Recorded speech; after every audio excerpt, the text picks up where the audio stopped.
The world feels there is a crisis of meaning with AI taking our jobs. Here's a framework I like to think of about why it's not actually going to be a problem. If we look back to defining meaning in humanity and man's search for meaning, is way back we would need food, we need resources to stay alive, and staying alive was enough justification to give meaning to these activities.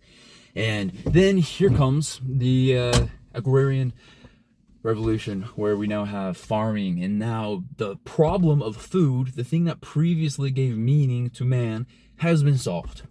And the solution is meaning now comes from a new place, whether that's innovation or artistic pursuits or other things along those lines. The pure pursuit of staying alive is no longer the single defining factor as to what creates meaning in someone's life. Then we have more problems solved. People used to have jobs that required them to obtain money, and the money gave them resources to keep them and their family alive. And then those problems are once again solved. Let's say the Industrial Revolution. Suddenly you don't have to go, women used to be computers. They used to have to do the mathematics themselves.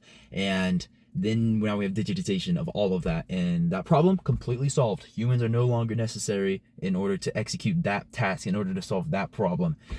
And now we encounter the weird one. The weird one is that things that seemed uniquely human and unconquerable by machines has been. And that is the problem of intelligence.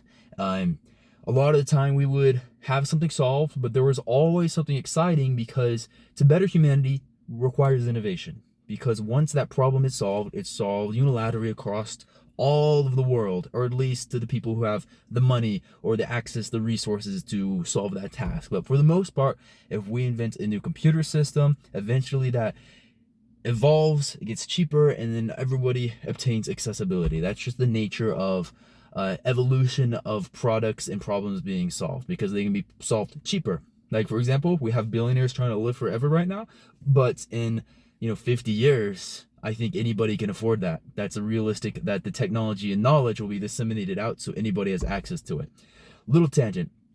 But if we get back to the main thing, is that much of meaning came from the pursuit of trying to solve problems. But now the problem-solving pursuit has been solved by machines. So problems are now being solved by themselves without humans. And this might not be 100% right now, but we're definitely moving in that direction. You can look at mathematics, you can look at coding, you can look at all these things, and it is happening now.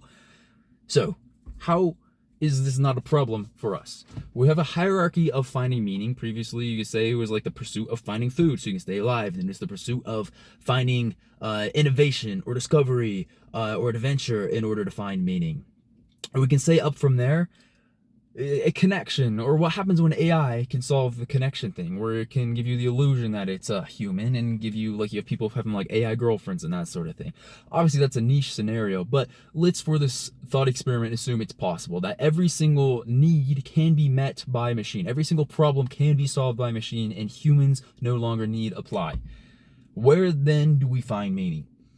This is where I think our stressing about where we're going to find meaning is not as important, because we've already proven in a case scenario where in a system of abundance, we already can find meaning, and that is sports. Sports, I heard this in podcast yesterday, so I might be quoting someone and not know who to give credit to, but they said sports are systems of artificial scarcity, and we find great meaning in them. We don't actually have to go to war with these teams. We choose to, under artificial rules that compress the system into definable end games and endpoints. And we still find great meaning inside of these artificial scarcity systems in the pursuit of becoming better.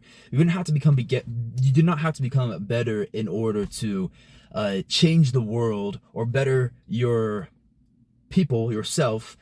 It was merely for a game, and it still gave enough purpose to keep moving forward, evolving, and improving the self, and there's still great meaning within that.